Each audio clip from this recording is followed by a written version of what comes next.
Bismillahirrahmanirrahim. Assalamualaikum warahmatullahi wabarakatuh. Nama saya Zaitun Nisa, jurusan Pendidikan Bahasa Arab semester 2 kelas A. Baik, video ini dibuat untuk memenuhi tugas mata kuliah Psikologi Pendidikan. Dosen pengampu yakni Ibu Kusmawati Matara MA. Langsung saja di sini saya akan mempresentasikan materi dari kelompok 1 sampai dengan kelompok 12. Nah, langsung ke kelompok 1, yakni membahas tentang pentingnya psikologi dalam pendidikan. Tentu teman-teman sudah pernah mendengar kata psikologi. Nah, pengertian psikologi secara harfiah berasal dari bahasa Yunani yang terdiri dari dua kata, yakni fisik dan logos. Fisik berarti jiwa dan logos berarti ilmu. Psikologi berarti ilmu jiwa. Nah, kemudian yang kedua, pengertian pendidikan. Menurut Kamus Besar Bahasa Indonesia, pendidikan berasal dari kata didik yang mendapat awal me sehingga menjadi mendidik. Artinya pemeliharaan dan memberi latihan. Dalam memelihara dan memberi latihan diperlukan adanya ajaran tuntunan dan pimpinan mengenai akhlak dan kecerdasan pikiran. Nah, berarti pengertian psikologi pendidikan adalah sebuah pengetahuan berdasarkan riset psikologi yang menyediakan serangkaian sumber-sumber untuk membantu Anda melaksanakan tugas seorang guru dalam proses belajar mengajar secara efektif. Pengertian itu dapat diambil dari menurut Barlow, Syah 1997, halaman 12. Nah, langsung saja. Manfaat mempelajari psikologi itu yang pertama yaitu merumuskan tujuan pembelajaran secara tepat.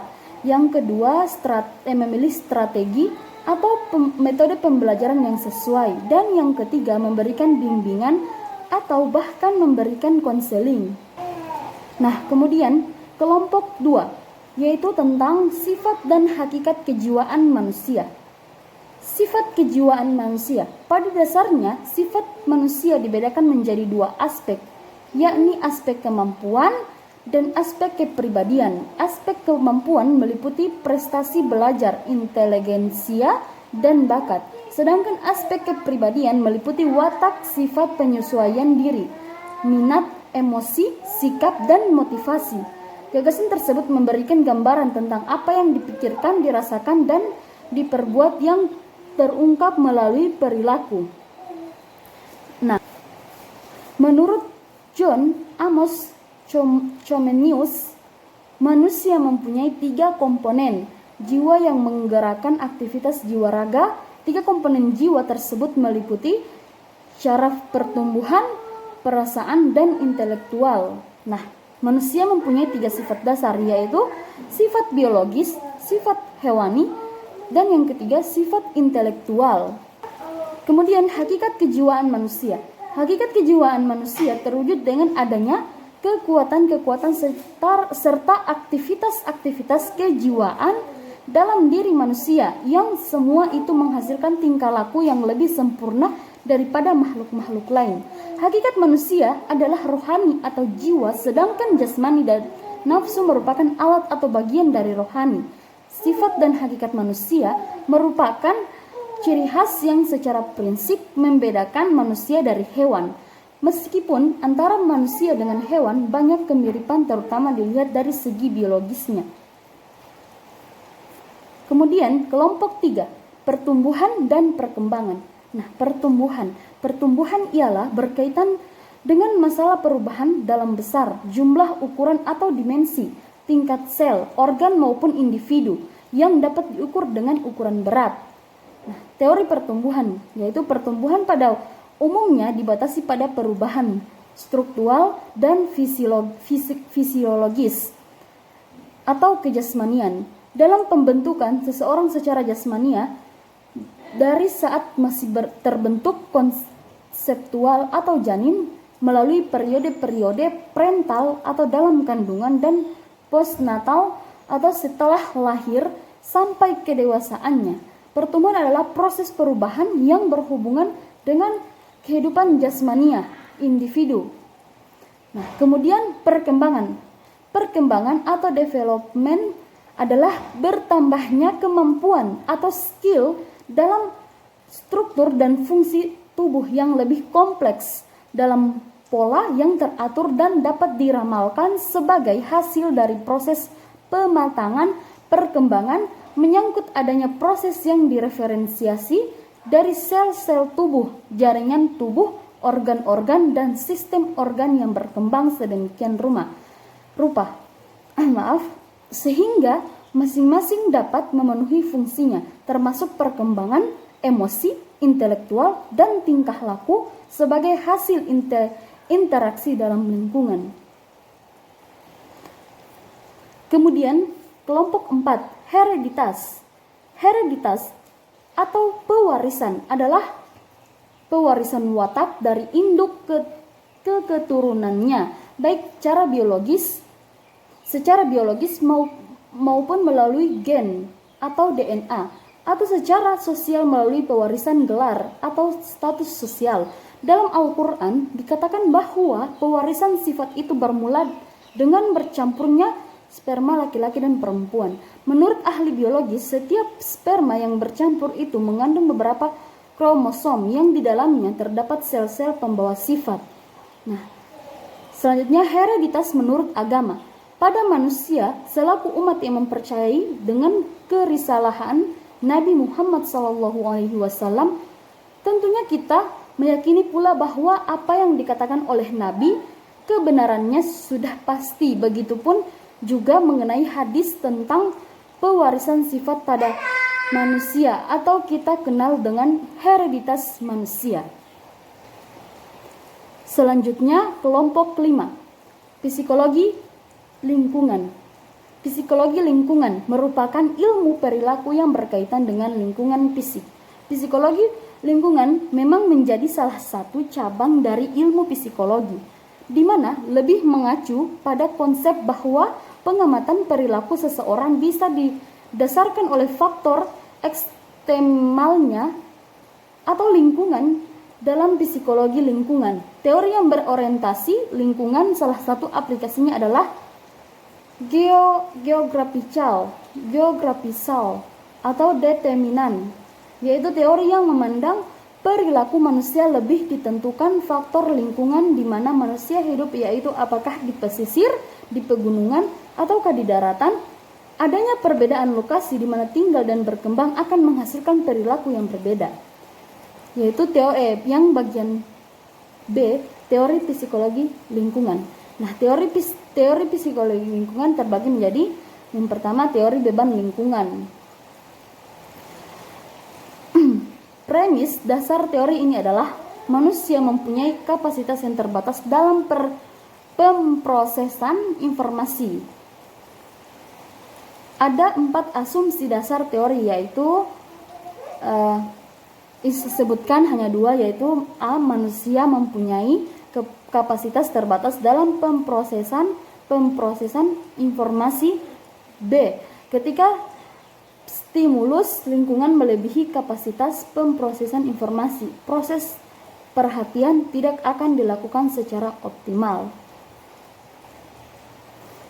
Baik, yang kelompok 6 yaitu membahas tentang tinjauan teoritas tentang belajar. Teori-teori belajar. Secara umum teori tentang belajar dibagi menjadi 3. Yang pertama yaitu teori belajar menurut psikologi behavioristik. Berpendapat bahwa tingkah laku manusia itu dikendalikan oleh ganjaran atau penguatan dari lingkungan. Dengan demikian dalam tingkah laku belajar terdapat jalinan yang erat antara reaksi-reaksi behavioral dengan stimulasinya. Yang kedua, teori belajar menurut psikologi kognitif. Tingkah laku seseorang senantiasa didasarkan pada kognisi, yaitu tindakan mengenal atau memikirkan situasi di mana tingkah laku terjadi. Dalam situasi belajar, seseorang terlibat langsung dalam situasi itu dan memperoleh insting atau pemecahan masalah.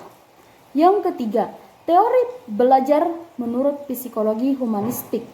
Menurut para pendidik aliran humanistik, penyusunan dan penyajian materi Pelajaran harus sesuai dengan perasaan dan perhatian siswa.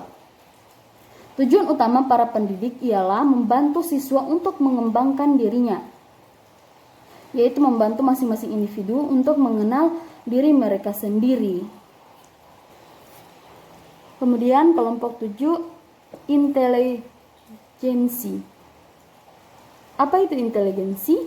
Menurut KBBI atau Kamus Besar Bahasa Indonesia, daya reaksi atau penyesuaian yang cepat dan tepat baik secara fisik maupun mental terhadap pengalaman baru dan telah memiliki pengetahuan yang siap untuk dipakai apabila dihadapkan pada fakta atau kondisi baru. Menurut para ahli, Howard Gardner tahun 1985 mengemukakan bahwa inteligensi adalah kemampuan untuk memecahkan masalah atau menciptakan suatu produk dalam berbagai macam settingan dan dalam situasi nyata. Kelompok 8, pengenalan peserta didik. Pengertian perkembangan fisik.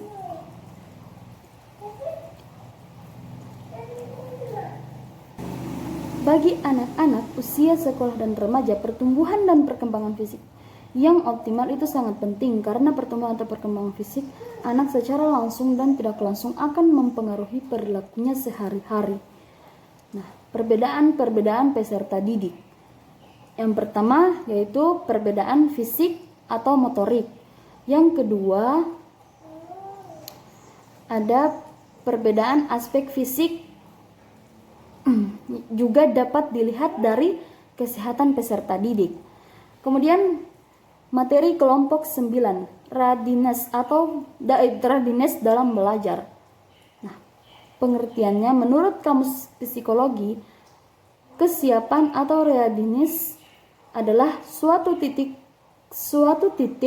kematangan untuk menerima dan mempraktekkan tingkah laku tertentu. Readiness diartikan sebagai kesiapan atau kesediaan seseorang untuk berbuat sesuatu sesuai dengan kenyataan bahwa masing-masing individu mempunyai perbedaan individual, maka tidak dapat dipungkiri bahwa setiap individu memiliki latar belakang yang berbeda mengenai perkembangan, maka dalam kehidupan seorang akan berbuat sesuai dengan pengalaman apa yang dialaminya.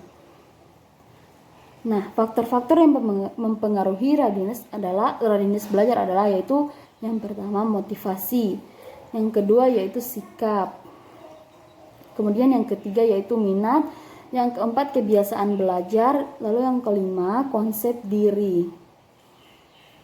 Selain faktor-faktor di atas masih ada faktor-faktor lain yang menjadi pengaruh kesiapan belajar seseorang. Nah, kemudian kelompok 10. Kelompok 10 yaitu motivasi belajar. Motivasi belajar. Faktor yang mempengaruhi motivasi belajar yaitu keberhasilan belajar peserta didik dalam proses pembelajaran sangat dipengaruhi oleh motivasi yang ada pada dirinya. Indikator kualitas pembelajaran salah satunya adalah adanya motivasi yang tinggi dari peserta didik. Peserta didik yang memiliki motivasi belajar yang tinggi terhadap pembelajaran, maka mereka akan tergerak atau tergugah untuk memiliki keinginan melakukan sesuatu yang dapat memperoleh hasil atau tujuan tertentu. Kemudian yang ke-11, kelompok 11, kesulitan belajar. Kesulitan belajar pada intinya merupakan sebuah permasalahan yang menyebabkan seorang siswa tidak dapat mengikuti proses pembelajaran dengan baik seperti siswa lain pada umumnya. Nah, adapun faktor-faktor penyebab kesulitan belajar yang pertama yaitu faktor internal. Faktor internal yang dapat menyebabkan kesulitan belajar bagi siswa antara lain kemampuan intelektual, perasaan, dan kepercayaan diri. Kemudian yang kedua, faktor eksternal. Faktor eksternal yang dapat menyebabkan kesulitan belajar bagi siswa dapat berupa guru, kualitas pembelajaran. Kelompok 12. Aplikasi psikologis belajar. Pengertian aplikasi psikologis belajar secara umum adalah alat terapan yang difungsikan secara khusus dan terpadu sesuai kemampuan yang dimilikinya. Aplikasi merupakan suatu perangkat komputer yang siap pakai Bagi User, psikologi belajar terdiri dari dua penggalangan kata, yaitu psikologi dan belajar. Psikologi berasal dari bahasa Yunani, yaitu fisik, dan yang berarti jiwa, dan logos yang berarti ilmu. Dengan demikian secara harfiah psikologi dapat diartikan ilmu jiwa. Nah, kemudian selesai. Terima kasih atas segala perhatian. Mohon maaf jika ada banyak kesalahan. Saya akhiri. Wassalamualaikum warahmatullahi wabarakatuh.